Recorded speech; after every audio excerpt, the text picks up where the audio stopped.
Последно време всеки взе да качва в TikTok как прави педантски, маняшки детайлинги, още хиляди наименования. И гледам, че хората питат за колко време се случва и масово някои колеги отговарят 6-7 часа.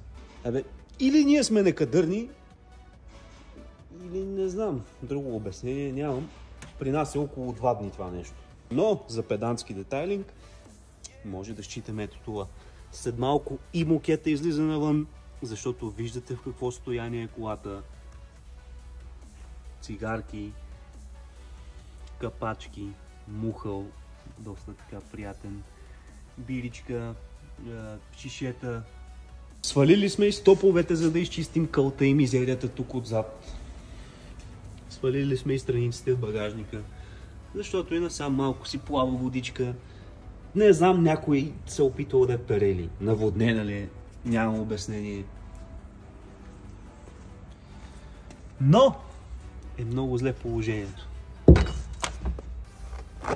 Няма да ви обяснявам и добре, че не мога да ви придам миризмата. Сваляме мокета и ще се видим, като вече е навън, да видим и какво е състоянието отдолу.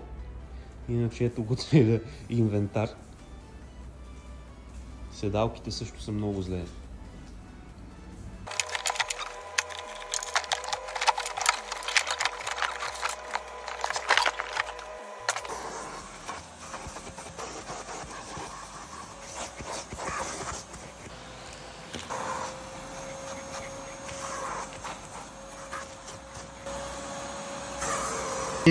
Неговата майка и буклук, хич не се съобразявам.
Няма кадри.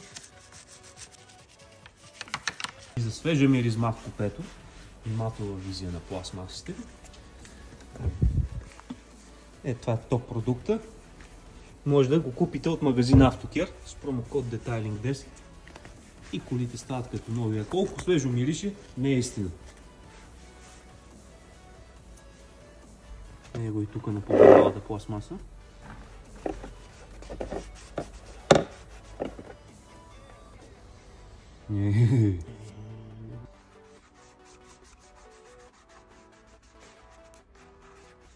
Да.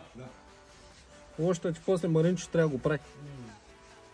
Сега, коя е гимнастиката на голо купе? Ще пуснем озонче и озончето е купено от Автокер. Кирчо е гангстът to the bones. Има всичко при него. Как беше? Ето. Всичко има с промокода и ви праща от по-здравите и хубави продукти. Така правим. Ще го нацепим почти на макс. Че тук беше зле положението. Сега ще тръгне. Ето. И затваряме бързо, че...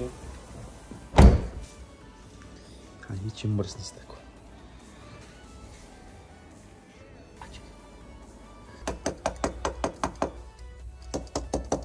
Един подарък от нас. Имахме 2 парчета останали шумоизолация. Ще ги лепнем, защото така или иначе няма какво да ги правим. Подарък.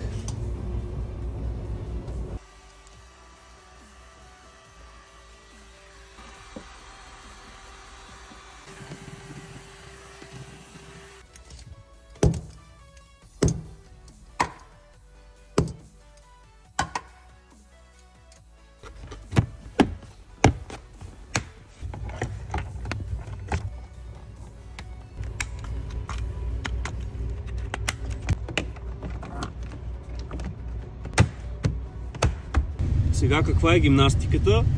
Сглобили сме колата изцяло. Че гадно се вижда. И пуснем втори път озон, за да може да сме сигурни, че няма да има пак лоши миризми и тем подобни. И ще го пусна на макс. Наистина колата миришеше доста зле. Пускаме го така за 1 час. На събрано, сглобено купе.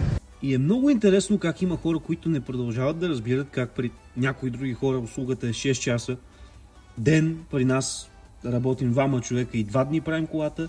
Ами, ние обръщаме внимание на всеки един малък детайл. В момента това не го почистваме, тази гумичка, а я подхранваме, за да може да умекне и да я запазим. Сме завъртяли. От тази страна я подхранваме. Лекичко. Обикновено за около 1 ден, ден и половина изпираме колата и после около половин ден, според зависи големината и състоянието, трае ето това до изкусоряване. И колата е към своя финал, подхранили сме всички пластмаси, просто трябва да обърнем сега внимание детайлите, да намажем такива дреболийки, където има, за да ги защитим, понеже както може би видяхте са доста изсветлели навсякъде. Ще минем да изчистим стъклата и ще ви покажа крайния резултат. Стъклата няма да снимам как ги чистя. Първо, че ми е неудобно и нямам статив и няма къде да оставя телефона. Второ, само това ще ви покажа. Според мен колата е седяла някъде отворена, както видяхте, беше много зле, явно е валяло вътре. Всичко е миш-маш. Обикновено, за да оправя такива стъкла в толкова лошо състояние, ми гръмва около 2 часа. И така какво интересно седи. За финал ще почистим ключа навсякъде. Защото вижте вътре какво става. Да може да дадем един... За да може да дадем един перфектен завършик на колата и не е яко цялата кола да светне. И да оставим ключа мръсен. Къде са заклещи? Айде. Оп. Оп. Айде. Махнах го. Тази чистота вече отива и на чистия интериор. И ето я, колата вече готова, финиширана, завършена, сглобена, подхранена, дезинфекцирана и каквото още може да се сети. Ще ви оставя тук сами и да видите резултата. Няма да се хваля какво сме свършили или колко добре сме се справили, а точно обратното. Значи, тук остана леко петно. Ето, тук има петно, което не можах да махна с нищо. И мисля, че има още 2-3 такива дребни забележки, които ме дразнат и само за тях ще кажа. Другото просто ще ви покажа как се е получила колата. Всеки сам да пише в коментарите добре ли е, зле ли е. Абонирайте се за нашия YouTube канал, скоро ще спрем да качваме в TikTok такива и сравнително дълги клипове, по-скоро ще останат клипчета до 1 минута и ще се ориентираме да качваме повече в YouTube, защото последно време TikTok въобще не ми харесва като платформа. Facebook и YouTube са по-добрата алтернатива. Абонирайте се за канала ни, на 1000 абоната ще изчистим на един от вас колата напълно безплатно. Това беше всичко от нас за днес. Чао!